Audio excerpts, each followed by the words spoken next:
بسم الله والصلاة والسلام على رسول الله وعلى آله وصحبه ومن والاه. قشتنا لا بربي استوحافت باسي اويدا كاتن الصلاة قرة عين نويج روناتشي وقشاوي تاوى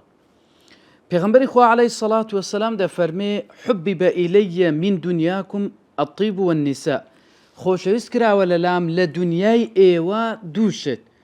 بون وآفرتان أو دول لام خوشويستن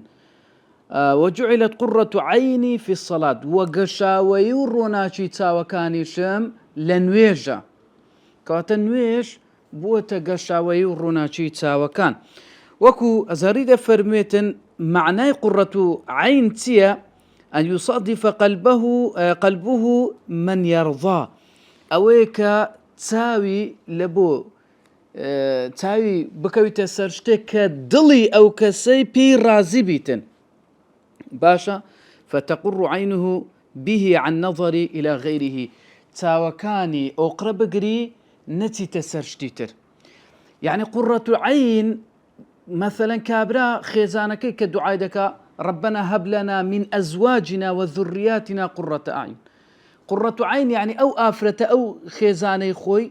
هنده خوش ببينيني هنده دل خوش بيتن يعني تاو نجري لبو إتكا أو قرة عينه من دالكي خوي من دالكي دبيني زيركا بجويدكا هم صفة باشا كاني تيدا خربويتوا وصفة خرابة كاني اللي دوركتيا يعني هندي كيف بيدي وهندي خوش دويتن تاويناتي تسر من دالتكا تسكا زور زاروية كابرا من دالتشي دبيني من دالكي مثلا درها فلانة كس تمشاي كوري فلاني ككوا يعني او تساوي تسر او قرة عين نية او من دالة قرة عين او ككابرا تمشاي كر دلي او قرب قري تساوي نجر لوهيتي تكبلك بس تمشاي او شتيبكا بس او شتيب إن زاد فرمي إذا علم الإنسان أن الصلاة هي حق لله محض على عباده كإنسان زاني نويش كردن حقي تايبتي خواي پروردگارا حق محض يعني خالصا دبي إنسان لبو خواي پروردگار بك ولا سر بندكي بيويستا أو كاد هل دستي بتزي كردني حق كاني كالسريتي وعلم أن حق الله أولى بأداء وزانشي كحقي خواي پروردگار لپيشتره تزي بكا لحقي أوانيتر أو تا حديثك كابن عباس دا فرمي رضا ورحمة خواه لخوي باوچي بي فرمي كابرايا كاتكم پیغمبري عليه الصلاة والسلام فرمي اي پیغمبري خواه دايكم وفاتي كردوا وعليها صوم شهر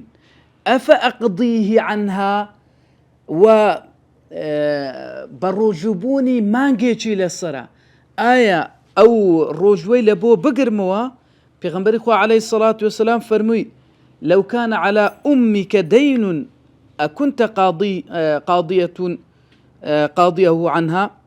فرمي أجر بيتو لسر دايكت قرز هبايا آية أتو نددا وقرزكي قرزك نددا فرمي بلا اي پیغمبر خوا قرزكم دداوا ايدي فرمو فدين الله أحق أن يقضى كواتا قرز خواي پروردگار لپیشترك بدريتو ها پیغمبر خوا عليه الصلاة والسلام فرمي اگر دايكت قرزيشي للاي خلشي هبي قرزك ندداوا بلا اي كواتا قرز خواي گورا لپیشترا فرمي اوش حقي خواي گورا ليرا لپیشترا كنوش حقي خواي پروردگارو بيوست زيب كريتن وعلم أنه إذا وقف بين يدي ملك الملوك سيسأله أول ما يسأله عن هذا الحق العظيم لو كابرك الزاني روجك للروجان رادا وستي لبرامبر خواي پروردگار برسياري لي دكري كم برسيارك لي دكريتن سبارت بو ما فقوريكا نيش كردنا لبو خواي پروردگار كيف كان حالك معه اي اگر اتو بزاني او ما في خواي پروردگار روجك للروجان رادا وستي تون ما فكيد ديوا حقك ديوا يعني تو حالة تون دبي لقر او بارودو خيكا اتو برانبر خواي پروردگار وستي كيف اديت تون زيدكي تكاتو روجك دزاني دكريو برانبر خواي پروردگار باشا فإذا كان الإنسان عبدا لله مخلصا ئەگەر ئینسان زانی کە بەندەیەکی خوای پەروەردیگارە و بۆ بەندەیەکی خوای پەروەردیگار و ئیخلاسی لە بۆ خوای پەروەردیگار هەبوو باشە محبا لله طائعا و خۆشویستنی بەرامبەر بە خوای پەروەردیگار هەبوو مشتاقا للقائه مشتاقی بینینی خوای پەروەردیگار بوو ئەو کات ئەو بەندەیە چی لێ دێتن ئەو کات ئەو بەندەیە هەموو خۆشیەکانی دنیای کە سەرقاڵی کردیە هەموو ئەو شتانەی کە لە دنیا مەشغوڵی کردیە ئەو خەم و خەفەتەی کە بەهۆی ئەوانەوە دڵی ئەو کەسەی داگرتیە پێویستە ئەو دڵە ئەو خۆشیە لە بۆ بێ فلا بد له من الراحەتی ئەو دڵە دەبی و پێویستە خۆشی لە بۆ بێ کەینێ خۆشی لە بۆ دێتن ئەو دڵە وهذه الراحة لا تكون إلا عند أو خوشية ناتن إلا للاي چه نبيتن للاي أو كس نبي أو كسيك ضلي دروس كردوا خاوني ضلا چه الله جل جلاله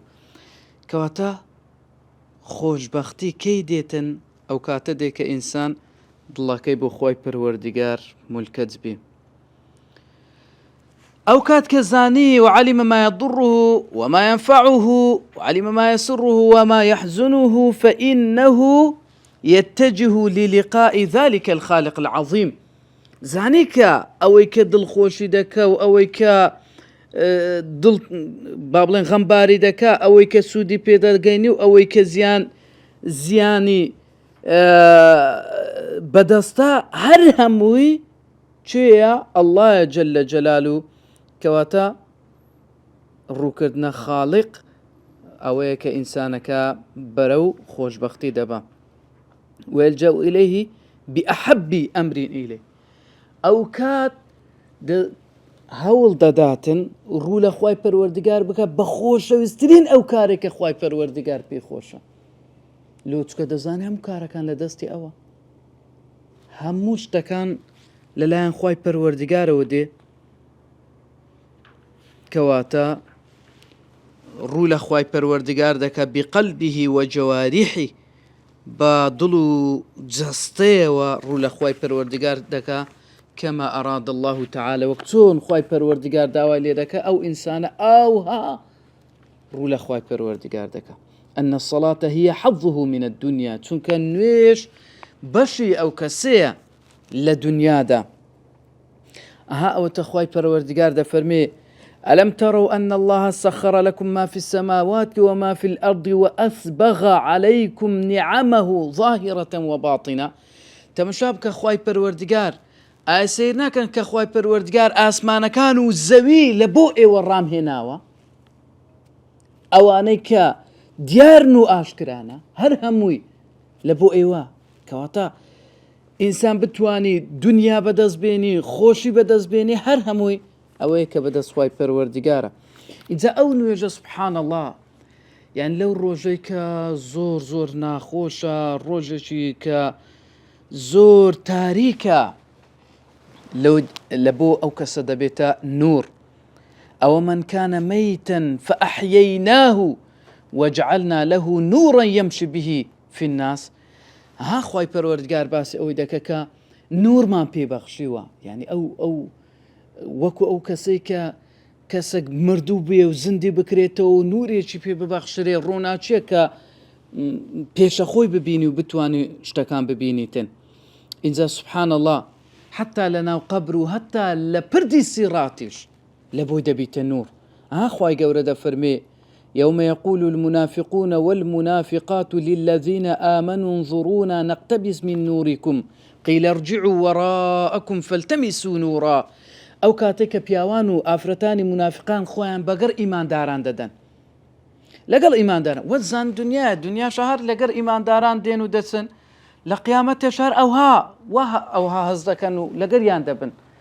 بەڵام کاتێک کە دەڕۆن لە تاریکی دەمینێنەوە نور و ڕۆناچەکەیان نامینێ چێر نور و ڕۆناچی دەمینێ ئیلا ئەوانەی کە نوێژیان کردووە بە جوانی و ڕێک و پێچی عیبادەتی خوای پەروەردگاریان کردی ئەوانە نور و ڕۆناچەکەیان دەمینێ ئیجا منافقەکان دەڵێن چ دەڵێن کاکە ئیقتەبیس من نوریکم کورە کاکە هەندێک نورمان بدەنێ و ڕۆناچیمان بدەنێ پێویستمان پێیەتی ئیمانداران چ دەڵێن قیلە ڕجعوا وەڕاءەکم فەلتەمیسوا نوورا بگەڕێنەوە پاژۆ خۆتان بڕۆن نوری بیننەوە نوری بەدەست بینن بەس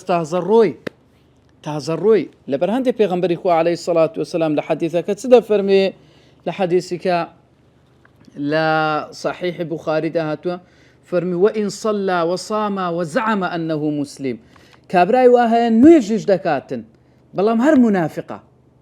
کەواتە ئەو نوێژەی هەتا ئەو ئەندازەی کەمێک دەیباتن و دواتر نورەکە نامینێتن بەس ئیماندار کە نوێژەکان دەکا بەو سیفەتانەی کە هاتووە کە پێغەمبەری خوا عەلەیهی سەڵات وەسەلام وەسفی لە بۆ کردینە فێرمان دەکاتن ئەو کات نوری ئەوە بەردەوام دەبیتن و دەیپەڕێنیتەوە بە ئەندازەیەک حتا لە لای خوای پەروەردگار ئەو نوێژە لە بۆی دەبیتە نورێک وەکو پێغەمبەری خوا عەلەیهی سەڵات وەسەلام دەفەرمێ ئەسەڵات نور نوێژکردن نور و ڕۆناچیەکە لە بۆ ئەو کابرایە اینجا بەروبوومی چییە الئیقبال على الله ئەوەیە کە کاتێک کە نوێژ دەکا ئەو ئینسانە ڕوو لە خوای گەورە دەکاتن وإقبال الله على العبد والله جل جلاله ڕوو لە بەندەکەی دەکاتن يعني ئەگەر ئینسان هەستی بەوە کرد باشە ستكون الصلاة حينها قرة عين الله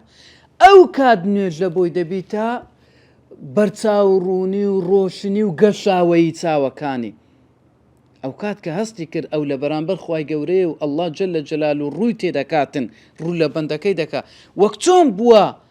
قرة العين لە بۆ پێغەمبەر عەلەیهی سەڵات وەسەلام ئاوها لەوەی دەبی ئینجا ئەو کەسە بە زمانی حاڵ دەڵێتن یا بیلال ئەریحنا بالصەلاة بیلال دڵخۆشمان بکە بە نوێژەکەی وەکو ئەوەی کە لە ناخی خۆیدا بە بانگ بێژەکان بڵێتن ئەوانەی کە بانگ دەدەن پێیان بڵێ هەستە دەی هەستە زووتر بانگ بدا بۆ ئەوەی دڵخۆش بین بەوەی کە زووتر بگەینە خوای پەروەردگار کەینێ ئینسانە گەیشتە ئەو مەرتەبەیە گەیشتە ئەو پلەیە ئەو کات دەکا بە تەواوەتی نوێژەکەی جێبەجێ کردووە بە هەموو ئەو مەرجانەی کە پێویستە اینجا پێغەمبەری خوا عەلەیهی سەڵات وەسەلام کە ئەو مانایانەی دەزانێ بۆیە کە نوێژی دەکرد فەقامە حەتا تفتڕە قەدەماه هەتا وەکو پێیەکانی هەڵدەگەوزا و پێیەکانی ئەستور دەبوو و شەق دەیگرت پێغەمبەری خوا عەلەیهی سەڵات وەسەلام کاتێک کە پرسیاریان لێ دەکرد ئەی پێغەمبەری خوا لەبەر چ ئەوها لە خۆت دەکەی ئەوها خۆت ئەزیەت دەدەی ئەوەندە نوێژی دەکەی ئەی خوای پەروەردگار لە گوناهەکانی پێشوو و پاشوت خۆش نەبووە دەیفەرموو ئەفەلا ئەکون عەبدەن شەکوورا ئەفەلا ئەکون عەبدەن شەکوورا ئایا بەندەیەکی سوپاسگوزاری خوا نەبم يعني پێغەمبەری خوا عەلەیهی سەڵات وەسەلام لەگەڵ ئەو هەموو عیبادەتەی دەیفەرموو والله إني لأخشاكم لله ئەمن لە هەمووتان زیاتر لە خوای گەورە دەترسیم لە هەمووتان زیاتر تەقوای خوای گەورەم هەیە اینجا پێغەمبەری خوا عەلەیهی سەڵات وەسەلام ئەو هاشی دەکرد لەگەر عیبادەتەکان دەیفەرموو ئایا بەندەیەکی سوپاسگوزار نەبم بۆیە خوای پەروەردگار کە فەرمانی پێدەکا قم الليل إلا قليلا ئەی محەممەد عەلەیهی سەڵات وەسەلام شەو هەڵبستە ئیلا کەمێک نەبیتن کەواتە کەمێک لە بۆ پاردانەوە دەزانن خۆشەویستترین بەندە لە لای خوای پەروەردگار پێغەمبەرە عەلەیهی سەڵات وەسەلام حتا یعنی زۆر جار ئەوە باس کراوە یعنی پێغەمبەران هەمویان خوای گەورە کە بانجیان دەکا بە ناوی خۆیان بانجیان دەکە یا ئادەم و یا عیسە بنی مەڕیەم یا داوود و ئینا جەعەلناکە یا ئیبراهیم و یا يعني هەموو پێغەمبەران سبحان الله بە ناوی خۆیان بەس پێغەمبەر محەممەد عەلەیهی سەڵات وەسەلام یا نەبی یا ئەیوهە النەبی تەماشا بە نەبی یا ئەیوهە الرەسوول يعني بە نەبی و بە ڕەسوول هەندێک خۆشەویستی خوای پەروەردگار بە ناوی خۆی بانجی نەکردووە یا محەممەد سبحان الله ئیجا فەرمان بە پێغەمبەری خوا دەکە عەلەیهی سەڵات وەسەلام کە زۆرینەی شەوەکەت خەریکی شەو نوێژ بە. طه ما أنزلنا عليك القرآن لتشقى. ئێمە ئەو قورئانەمان کە دابەزاندووە بۆ سەرتوو بۆ ئەوە نییە کە تووشی قورسی و زەحمەتی بی. ئای سوبحان الله. بەڵام داواشی لێ دەکاتن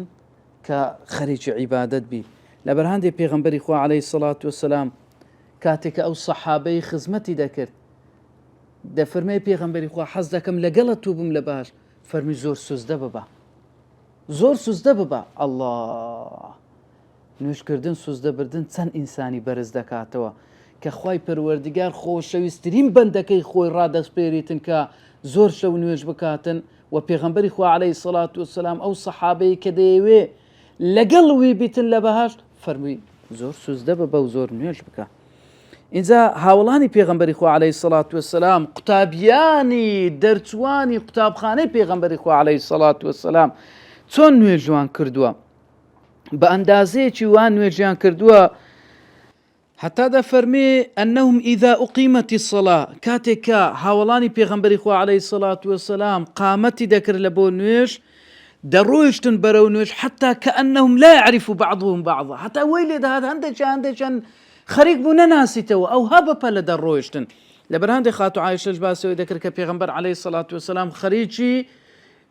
کاروباری ماڵەوە بوو کە قامەتی دەکرد بانجی دەدا یەکسەر دەیفەرموو کەسمانی نەدەناس، یەکسەر دەچووە نوێژەوە. هەندە خۆشویستنی لە بۆ نوێژە بووە. حتى ئەو کاتە ئیمامی عومەر ڕەزا و ڕەحمەتی خوای لێبی ئەو کاتێک کە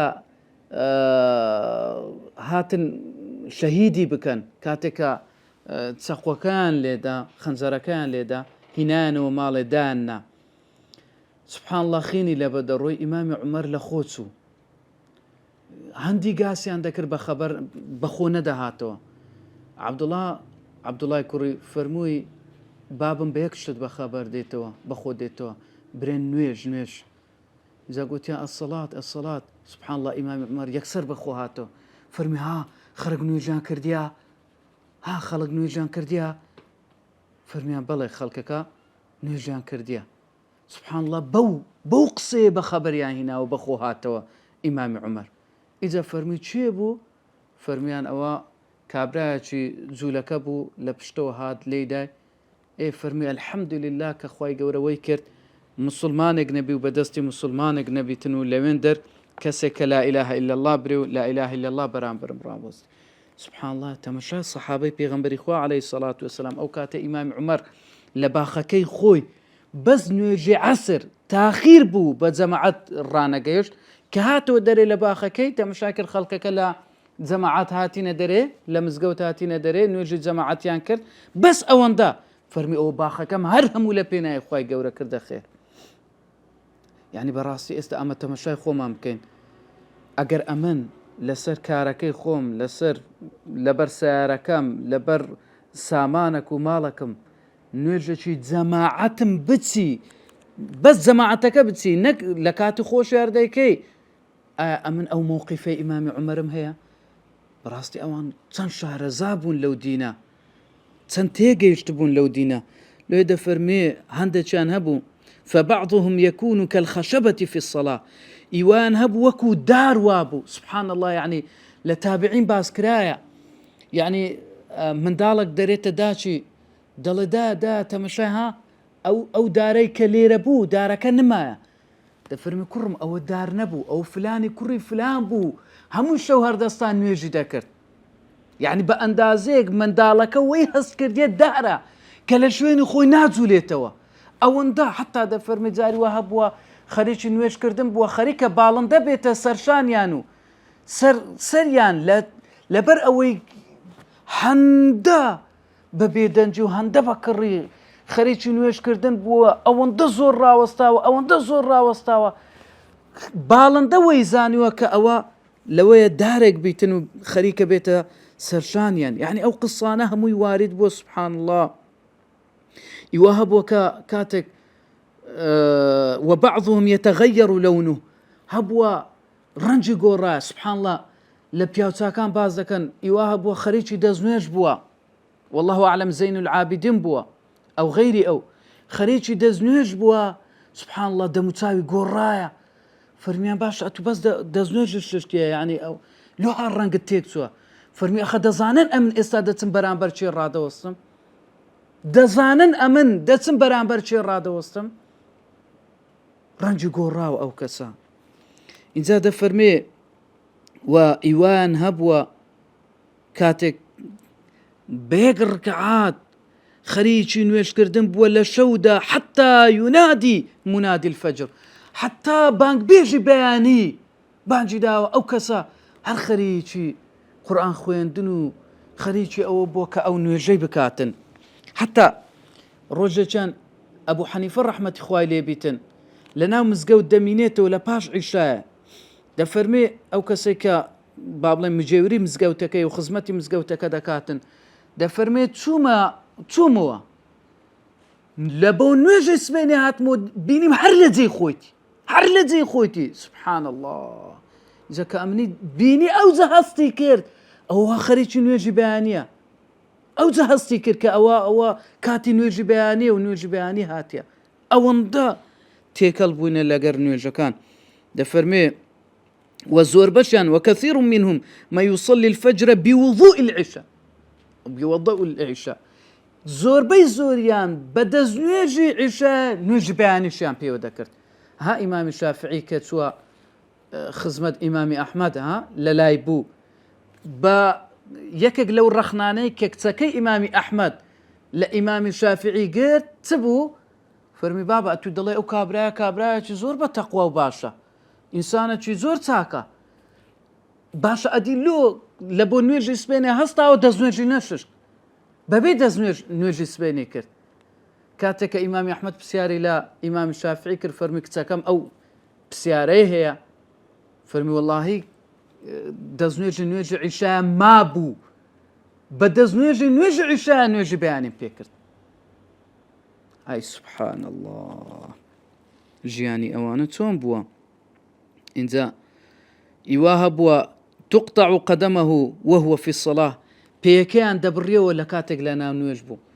عروەی کوڕی زوبێر ڕەزا و ڕەحمەتی خوای لێبی فەرمیان کاکە مادەکت دەدەینێ بەهۆی ئەو مادەوە ئاگار لە خۆ نابی پێت دەبڕینەوە کاتێک کە پێی تووشی نەخۆشیەک ببوو گوتی یعنی ئەنگۆ مادەچی دەدەنە من ئەمن بێ ئاگا بم لە یادی خوای گەورە شتی واقعت نابیتن گوتی ئەخەر ئەو ئازاری گەلە زۆرە ناتوانین ئەوها پێکانت ببڕینەوە گوتی شتێک دەکەم نوێژی دەکەم لە کاتی نوێژکردن لە کاتی سوجدا کە ئەمن خەریکی سوجدەمە ئەنگۆ پێم ببڕنەوە گوتیان کو دەبی لە ناو نوێژی ئەخەرەت و نوێژی دەکەی فەرمی ئەنگۆ بیبڕنەوە لە کاتی نوێژکردن سبحان الله دەفەرمێ کاتێک کە نوێژی دەکرد پێیەکەیان ڕاکێشا و پێیەکەیان بڕیەوە باشە کاتێکە لە نوێژەکە تەواو بوو فەرمی تەواو بوون ئای سبحان الله یعنی تەمەشا بکە حتا یعنی قسەیەک دەجێردرێتەوە دەڵێ جارێک کەسێک بە پێشنوێژی یەکێکدا دەڕواتن ئەوەی کە لە پێش ئەوەی کە نوێژەکەی دەکات دەستێک ڕادەکێشێ کە بە پێشی دانێ ئیجا کابرا دەڵێ ئەمەن کەسێکم خۆش دەوێتن عاشقی کەسێک بووە دەڵێ لەبەر خۆشویستنی ئەو کەسە پێشە خۆم نەدیت کە بە پێش ئەوەی دادەڕۆم باش ئەتوو نوێژی دەکەی لە بەرامبەر خوای پەروەردگاری کو ئەم ندیت کە ئەم بە پێشت دادێ یعنی مەبەز لە چ دێتن یعنی ئینسان کاتێک کە تێکەڵ بوو کە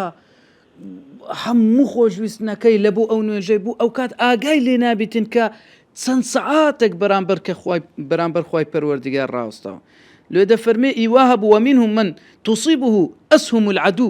ئیوا هەبوو تیری دوژمنی پێ دەکات وەکو عبادی کوڕی بەشیر سبحان الله ئەو سەحابیە بەڕێزە کاتێک کە تیری دوژمنی پێ دەکەویتن خوێن لێ دەچورکێتن دەفەرمێتن كنت أقرأ كذا من القرآن دەفەرمێ ئەمن ئەو ئاتەم دەخوێن فكرهت أن أقطعه پێم ناخۆش بوو ئەوەی ببڕم الله لەناو نوێژەیە تیری پێ دەکەوی خوێن فتکەی دەکاتن و خوێن لە لاشەی دێتە خوارێ و بریندار بووە فەرمی پێم ناخۆش بوو نوێژەکەم ببڕم عزم لێ نەبوو نوێژەکەم ببڕم ئەو ها خوێنش بەلاشەیدا دێتە خوارێ و تیریشی پێ دەکەی الله ئەکبەر ئێمە بەس یەک تۆز یعنی شتێک ببیتن یەکسەر ئەو کابرا مشەوەش دەبی و نوێژەکەی وازێ دەینی و یەکسەر ئاگای لە دەوروبەری نامێنێت جاروێ لەبەر ئەخبارەکی سبحان الله لەبەر هەواڵەکی فلیمەکی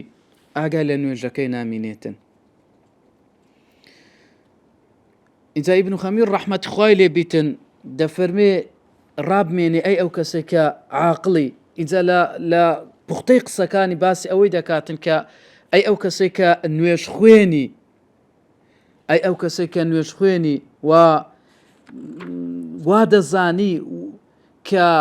بەدەستهێنانی پاداشت و ئەجری زۆر بەوەی کە خەریکی عیبادەتی بەوە هەر نەخەڵەتێ کە دەرەجە بەرزیت خەریک بوونی عیبادەتت زۆر ئەجر و پاداشتت وە لێ بکە غڕورت بکاتن ناشتیوانەکەی چارەسەری ئەو هەوا و ئارەزوۆی خۆت بکە بەچە بە ئەوەی بأن تعلم أن حصول الفضل بەوەی کە بزانی بەدەستهێنانی ئەو فەزل و گەورەیە و ئەو بەخششە و ئەو ئەجر و پاداشتە ئەو دەرەجە بەرزیە لا يصح إلا بأربعة شروط ڕاز نابێ و ناتەجێ ئللا بە چار مەرجان نەبیتن کەواتە بەو چوار مەرجەی ئەتوو دەتوانی ڕاستە ئەتوو نوێژی دەکەی ڕاستە ئەتوو عیبادەتی دەکەی بەڵام ئەوە مەغڕورت نەکا ئەگەر ئەو چارەی تێدا نەبوو یەکەم العلم بتفاصيل أحكامها علمت هەبیتن زانست و زانیاریت هەبی بەوەی کە چۆن جێبەجێی دەکەی ئایا ڕکوع چۆن دەبردرێ سوزدە چۆن دەبردرێ لە کاتی ڕاوەستان چ دەڵێ لە کاتی تحیات چ دەڵێ هاتەمەشە دووەم ئیخلاصت هەبی ئەو کەسە ئینجا بە ظاهر و باطن لە ناوەوە لە ناخەوە و لە دەرەوە سێمیان حضور القلب عند أدائها دڵت ئامادە بێ لە کاتێک کە خەریکی نوێژکردنەکەی و چوارەمیان رؤية التقصير فيها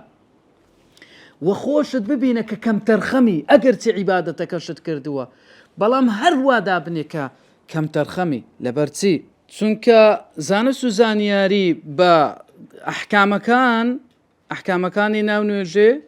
بە لە ڕێگای زانستی فقهەوە ئینسان دەتوانێت شارەزای ئەو بابەتەیبی زیاتر وإخلاص خشوعش فسيأتي لمو دواديتن وباسي دكاتن بدريجي وأما رؤية التقصير بلام كم ترخمي بينين لخوت كأتو كم ترخمي براسي أو دبي إنسان وادا بني يعني أوها دام پێدا بنێ کە ئەوە هەمووی فەزل و منەت و بەخششی خوای پەروەردگارە و ئەو هیدایەتە لەلایەن خوای پەروەردگارەوە بووە ئەها خوای پەروەردگار دەفەرمێ وقالوا الحمد لله الذي هدانا لهذا وما كنا لنهتدي لولا أن هدانا الله کەواتە ئەو هیدایەتە خوای پەروەردگارە ڕێنمووی کردینە لە بۆ ئەوەی نوێژەکان بکەین خوای پەروەردگارە لەسەری ئاسان کردینە کە خەریکی عیبادەتەکان بین كواتا ولا يظن بنفسه مهما أدى من العبادة أنه قد وفى حقوق المنعم عليه نابي أو كسا واقمان ببابا نفسي خوي هرتسندي عبادة أنزام بداتن بلا والله كاكا أمن حقي خوي پروردگارم داوا حقي أو كسا كنعمتي لقرم كردوا حق كم داوا ها قرآن ده فرمي قل لا تمنوا علي إسلامكم بل الله يمن عليكم أن هداكم للإيمان إن كنتم صادقين خلقاني بابلن دەشتەچیەکان کاتێکا دەهاتنەکەم پێغەمبەری خوا عەلەیهی سەڵات وسەلام منەتیان لەسەر دەکرد کە ئەمە موسڵمان بووینە و یعنی وەکو منەتە بەسەر پێغەمبەری خوا عەلەیهی سەڵات وسەلام بەڵام خوای پەروەردگار فەرمووی چ لا تمنوا علي إسلامكم منەت لەسەرە من مەکەن با ئیسلام بوونی خۆتانەوە بەل الله يمن عليكم بەڵکو خوای گەورە منەت لەسەر ئەنگۆ دەکاتن کە ئەنگۆی هیدایەتدا لە بۆ ئەو ڕێگای ڕاستە کەواتە ئەمە هەر چەندی عیبادەتیش بکەین ئەوە خوای پەروەردگارە ڕێگای بەمەدایە وەکو منەتی لەسەرەمە کردووە کە ئەو ئینسانە هەوڵ و تێکۆشام کە ها ئەو قسەکەی بەنی ئیسرائیل هەیە ئەو کابرایە کە عیبادەت دەکات والله أعلم كباز دكاتن چوەتە ئەشکەوتێک و خەریکی عیبادەتکردنە حتا وەفات دەکا سبحان الله ئەو کاتێککە دەیهێنن خوای پەروەردگار دەفەرمێ بەندەکەم بە ڕەحمەتی من بڕۆ بەهەشت دەفەرمێ خوایە بە چاکەکانی خۆم بەکردەوەی خۆم خوای پەروەردگار دەفەرمێ بەندەکەم بە ڕەحمەتی من بڕۆ بەهەشت دەڵێ ئەی خوایە بە چاکەکانی خۆم دەفەرمێ بەندەکەم بە ڕەحمەتی من بڕۆ بەهەشت دەفەرمێ خوایە بە چاکەکانی خۆم اینجا خوای گەورە دەفەرمێ بەس دوو چاوی بینن لە تاتەرازوەکی دابنێن هەموو کردەوەی ویش بینن لە تاتەرازوەکی دابنێن سبحان الله دەرەدا دەنێن کاتێکە دەبینن چاوەکان قورسترن لە هەموو کردەوەکەی وی کاتێککە ئەو مەشهەدە دەبینی دەزانی نیعمەتی دوو چاو چەند گەورەیە کە خوای گەورە پێی داوە بەقەدەر هەموو ئەو عیبادەتەیە کە کردیەتی اینجا دەڵێ خوایە بە ڕەحمەتی تو بچمە بەهەشت اینجا خوای گەورە دەفەرمێ بەندەکەم بە ڕەحمەتی من بڕۆ بەهەشت لە بەراندی پێغەمبەری خوش عەلەیهی سەڵات وسەلام دەفەرمێ هەر هەموو هیچ کەسێک نییە بەکردەوەی خۆی بچیتە بەهەشت دەفەرمێ وەلا ئەنتە یا ڕەسوول الله ئەتوش ئەی پێغەمبەری خوا عەلەیهی سەڵات وسەلام بەکردەوەی خۆت ناچی فەرمی وەلا ئەنا ئەمنیش بەکردەوەی خۆم ناچم هەمووی بە فەزڵی خوای پەروەردگار دەچینە بەهەشتەوە بە ڕەحمەتی خوای گەورەیە ئەگەرنە ئەو هەموو نیعمەتێک کە خوای گەورە لەگەڵی کردوین بەڕاستی ئێمە ناتوانین هەر کەمێکیشی بدەینەوە لێ ئەو کەسەی کە داچی خۆی لە پشتێ کردبوو لە شارەکەی خۆیەوە هینای و حەجی بەدایکی دەکرد ئەوەندە ماندی ببوو ئەزیەت و ئازار ئینجا والله أعلم بە عەبدوڵای کوڕی عومەرە یا عەبدوڵای کوڕی عەباسە گەیشت فەرمووی قوربان ئەمن ئەستا پاداشتی داکەم دایتەوە فەرمووی نەک هەر نەدایتەوە بەڵکو پاداشتی یەک ئازاری کە دەیبینی لە کاتێک کە زجی هەیە ئەتووی لە ناو زگ بووە ئەو ئازارەی دیتە پاداشتی ئەو ئازارەت نەدایتەوە سبحان الله ئەگەر دایکێک ئەو هابی ئەتێت و بەرامبەر بە خاڵق الله جل جلاله إذا براستي دبي فيعتقد العبد في قلبه أنه لم يهتدي بقلبه دبي بندا تواو اعتقادي أو هابت بيرو باوري أو هابت لدلوا كأو بهوي عقله بيروهوش وطاقته زيرتش خوي نبوة بلكو بفضل الله عليه وبرحمته بلكو بفضل الرحمة خوي جوربوة وكل فرمودة قدسية كجدا هاتوا أبو ذر فرمي بيغمبري خو عليه الصلاة والسلام دەجێرتەوە ولا خوای پەروەردگار کە الله جل جلاله فەرمیێتی دەفەرمێ یا عیبادی كلكم ضال إلا من هديته فاستهدوني أهدكم دەفەرمێ ئەی بەندەکانم هەر هەمووتان گومڕابوونە ئللا ئەوەی کە من ڕێگای ڕاستی پێ پیشاندەم و هیدایەتی دەم کەواتە داوای هیدایەتم لێ بکەن تاوەکو هیدایەتتان بدەم لبرهند ابن قيم رضا ورحمة الله بدأ فرمي أن الصلاة التي تقر بها العين أو نيجيك دبيتا أو كإنسان تاي بي قجبيتوا قرة العين تاي بي روشن ببيتن ودلي بي استراحات بكا بيوستا ششتي تيدا بيتا زي بيوستا أو ششتي تيدا كو ببيتوا يكم الإخلاص بيوستا أو كابرا إخلاصي تيدا بي توكا أو كسيكا خريجي نويش كردنا دفرمي لا بدسناني إخلاص كاتك ابتغاء وجه ربه الأعلى أو نوجيك ديكات تنها خالصا لبناي خواي پروردگار بي محبة له وخوفا من عذابه خوجويستنك لبو خواي پروردگار وترسك لسزاكي خواي پروردگار ورزاي أو هابتن كخواي قورا لي خوش دبي وپاداشتي داداتوا أو كاد نوێژەکەی تەواو بەدەستێناوە نەک ئەوەی کە بەشی دنیاشی باختە ناوێ نابی تێکەڵی ناو دنیای بکاتن ئەو نوێژەی خۆی وەکو باس کراوە یعنی مەسەلەن زۆر جار وەیە لە کاتی نوێژەکەی فکری لە لایشکەی و لە بۆ لایشکە ڕۆیشتووە اینجا دووەم شت دەفەرمێ کە دەبی تێیدابی ئەوجە دەبیتە قوڕەت العین ئەو نوێژە لە بۆی ئەوەیە کە الصدق والنصح دەبی ڕازگۆیی و نصحي تدابي ونصيحتي تدابي وجمع قلبه عليها ضلي همكو بكاتو لسر نوجكي وإيقاعها على أحسن الوجه وأكملها ظاهرا وباطنا كردني نوجكي لسر جوانترين وطواوترين شواس بدروا بناخية وبدروا شي ئەوانەی کە ظاهرن لە دەرەوەنەچنە بە کردەوەکانی بە قسەکانی الأفعال والأقوال قسە و کردەوەکانی ئەوانە دەرەچینە دەبی هەمووی کاتێککە دەستە ڕکوعی بە جوانی دەیبە کە هەر دەستەوە بە جوانی هەڵدەستەوە کە دەستە سوزدەی بە هەمان شێوە کاتێکە سبحان ربي العظيم سبحان آخر ئەوە کەینێ قولەکە و قسەکەیتەوە سبحان ربي العظيم سبحان ربي العظيم یان سمع الله لمن حمده ها بجواني وريكو بيتشي انزال للدلوة وباطنه ادي ناوي ناخكيتي الخشوع والمراقبة اويك او كابرا خشوعي هبيتن وهروها هزبا لبرسينو وهزبا مراقبي خواي پروردگار بكاتن لو دفرمي اوانا دفرمي بمنزلة الروح لها وكو اويكا او نوێژە ڕۆحی هەبێ ئەوەیە کە ئەو ئینسانە خشوع و مراقبە ئەگەر هەبوو لە ناو نوێژەکە وەکو ئەوەی کە ڕۆحێک بێ لە بۆ نوێژەکە والأفعال بمنزلة البدن و کردەوەکانیش کاتێک کە ڕکوع دەبات سوزدە دەباتن وەکو ئەوەی وایە کە لاشەکە بیتن کەواتە لاشەیەک بەبێ ڕۆح نابیتن ڕۆحش بەبێ لاشە نابی کەواتە پێویستی بەوەیە کە قسە و کردەوەکانی و هەروەها خشوع و ئاگا لێبوونەکەشی هەردووکە بیتن لێ ئەگەر ئینسان ئەوها نەبوو وەکو ئەوەی کە نوێژ بە زمان حاڵیەوە پێی بڵێتن ضيعك الله كما ضيعتني خوای گەورە زایعت بکە و چۆن ئەمنت زایع کرد و ئەمنت فەوتاند خوای گەورە ئەوها بتفەوتێنی خۆ ئەگەر ئەو کابرا ژنوێژەکەی بە جوانی و ڕێک و پێچی دەرەوە و ناوەی بە جوانی بیتن وەکو ئەوەی کە بە زمان حاڵ نوێژەکە پێی بڵێ حەفیظەکە الله کەما حەفەظتەنی خوای گەورە بتپارێزێ و چۆن منت پاراست سێم خاڵ لەوەی کە نوێژ دەبیتە قوڕەت العین ئەوەیە کە متابعە و ئیقتیدای تێدابی واتە بە شوێنداچوون و لە چاوکردنەوەی پێغەمبەری خوای تێدابی عەلەیهی السەڵات وەسسەلام ئینسان دەبیتن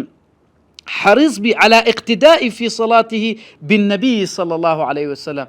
باقتداء كردن ببيغمبري خو عليه الصلاة والسلام زور حريص بي لزيادة وكمي بيغمبري خو عليه الصلاة والسلام تي كرديا ادي لو كاتي تشتشي خينديا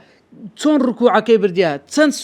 كوسوز دي برديا يعني همو شوازكاني نك اوي بري والله فلانة زانا مثلا دريتن او شتي لنا نوجه قيدنا اقر او هاج بي كابلغا بەڵگەی نەبیتن يعني زۆر جاروێ دەڵێن کاکە نحن مقلدون لمذهب فلان دەڵێن کاکە ئەمە تەقلیدی مەذهبی فلانی دەکەینەوە ئیجا فلان چی گۆ تەواو ڕاستە ئەو مەذاهیبانە کە دانراینە مەذاهیبی ئەربعە بە تایبەتی ئەوانە هەر هەمووی لەسەر قورئان و سونەتە یعنی کە قسەکانیان دەکەن بەس جار وا هەیە کەسێکیان بەڵگەکەی بەقووەترە حەدیسەکە بەقووەترە لە کەسێکی تریان كوتا تيتي دا مثلا اما بجوري حديثه كذا كنت كبيغمبر عليه الصلاه والسلام فرمي صلوا كما رايتموني اصلي نويج بكن وقتون من دبين النويج لكم يعني دبين نويج كان ما بالضبط هول بدين وكو نويج بيغمبري خوابي عليه الصلاه والسلام سندان كتابي لسردان دراو انسان ضروره نويج كيتك بينت فرز خريجي نويج ضروره او كسا نوێژەکەی وەکو نوێژی پێغەمبەری خوا لێ بکە عەلەیهی الصلاة والسلام چونکە خوای گەورە کە فەرمانمان پێ دەکا فإن الله سبحانه إنما أمر بطاعة رسوله واتباعه وحده ولم يؤمر باتباع غيره خوای گەورە فەرمانمان پێ دەکا ئیطاعی پێغەمبەر بکەین عەلەیهی الصلاة والسلام بەس شوێنی وی بکەین فقط فەرمانمان پێ ناکات شوێنی غەیری پێغەمبەری خوا بکەوین عەلەیهی الصلاة والسلام حتى سوێن دەخوا فلا وربك لا يؤمنون حتى يحكموك فيما شجر بينهم خواي گەورە سوێن دەخوا سوێن بعزة جلالة الله جل جلاله إيمان ناهێنن ئیمانتان نییە ئەگەر ئەو کێشەیە لە بینتان ڕوونەدا نەبەنەوە لای پێغەمبەری خوا عەلەیهی الصلاة والسلام ئەو بۆتان حەل بکە کاتە ضرورە ئینسان لە کاتێک کە شتێک دەبیتن بە تایبەتی لە نوێژ بزانی کامیان حەدیثی لەسەر هاتووە حەدیثەکان کامیان صحیحترا بچی ئاوها وەکو پێغەمبەری خوا عەلەیهی الصلاة والسلام نوێژەکە بکە اینجا کەسێک چ دەرێ وڵا لە فلان مەذهب ئەوهای و فلانە زانە ئەوهای گوت و فلانە کەس ئەوهای گۆ ئەوە ناخوە مادەم کە حەدیث بە حەدیثی صحیح پێغەمبەری خوا عەلەیهی الصلاة والسلام وهای فەرمووە حتى خوای پەروەردگار کە بانجی ئیمانداران دەکات دەفەرمێ کاتێککە لیان دەفەرمێ ماذا ئەجەبتم المرسلین چۆن جوابی پێغەمبەرانتان داوە ئەو کاتی ئێمە یوطالبونە بالجواب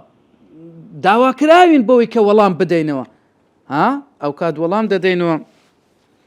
فلنسألن الذين أرسل إليهم ولنسألن المرسلين كواتا هم خلق كان پیغمبران پرسیاریان لێ ئایا بەڕاستی ئەتو شوێن پێغمبەری کەوتی عليه الصلاة والسلام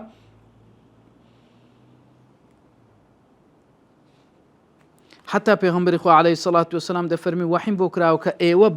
بەهۆی منەوە تاقی دەکرێنەوە و پرسیارتان لێ دەکرێت سەبارەت بە من پێغمبەری خوا عليه الصلاة والسلام لحجة الوداع جا تشوي عرفة فرموي فأنتم تسألونني عني أو كما قال فرموي أنقو برسيارتان لدكري سبارت بمن تي دلين أوانش قوتيان شاهدي دين قد بلغت وأديت أو ونصحت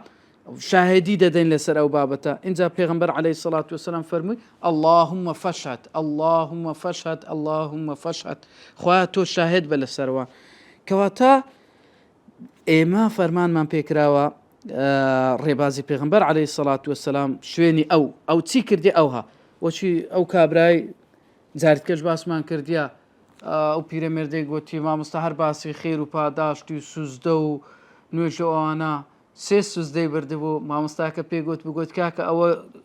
لە نوێژە لۆ سێ سوزدەت بردیە ئەدی بەخۆ دوو سوزدە نیە ئێگوتی مامۆستا ئەنگۆ هەر دەرێن خێرە ئەمش گوتم بە ئەو خێرەی بکەم بەس لێرە لێوەرناگیرێت چکە ئیتیباعی پێغەمبەری نیە عليه الصلاة والسلام کە پێغەمبەر دووی کردێ دەبی دوو سوزدە ببردرێ کەواتە تەمەشا یعنی ئەگەر زیادی کرد قبول نییە کەمیش بکاتن یەک سوزدەش بە هەر قبول نییە کەواتە دەبی ئیتیباعی پێغەمبەر عليه الصلاة والسلام ئینجا قرة العين كاين نوێژ دەبیتە قرة العين چارەم خاڵ کە ابن قيم باز دەکا ڕەحمەتی خوای لێبی دەفەرمێ الإحسان ئەوەیە کە ئەو کابرا بگەشتە بلي إحسان تيا مشهد المراقبة أويك بقشت مراقبة كو أن يعبد الله كأنه يراه خواي قورة ببرستي وكو أويك أخوا دبيني يعني لناو نوجكا واعظ بك الطواو وأخواي قورة لقليتيو سيري دكاتن سبحان الله إذا دفرميتن وكو أويك أخواي قورة كاتك قرآن أخواني أو خواي قورة قصي لقام من دكاتن يا أيها الذين آمنوا لا تقدموا بين يدي الله ورسوله واتقوا الله يعني أو خواي قورة لقلا من قصيدك كأمنابي أو شتيبك يا أيها الذين آمنوا أقيموا الصلاة أو خواي قورة لقلا من يتي كان يجبكم يعني همو فرمانو نهي كان وكويك خواي پروردگار واقصي لقل دكاتن لقلا توما أو هابك أو هامك سبحان الله أو كاتي وكو أويك تازوا فرمانا كان بسري دادا بزيتن ئەو کات یعنی تەمەشا دەکەی بەندە پلێشکە وەردەگریتن و دەزانی کە خوای پەروەردگار هیچ لەسەر عەرشەوە هیچی لێ ناشاردرێتەوە و خوای پەروەردگار ئاگای لە کردەوەی بەندەکانیەتی لە قسەی بەندەکانیەتی لەوانەی کە شاردوێتیەوە حتى بل يعلم خائنة الأعين وما تخفي الصدور بەڵکو ئەو چاوەی کە خیانەتەکیش دەکاتن ئەو دڵی کە شتی تێدا دەشێتەوە هەر هەمووی خوای پەروەردگار ئاگادارە کەواتە الإحسان أصل أعمال القلوب كله إحسان تاكا أصلي همو كردوكاني دڵە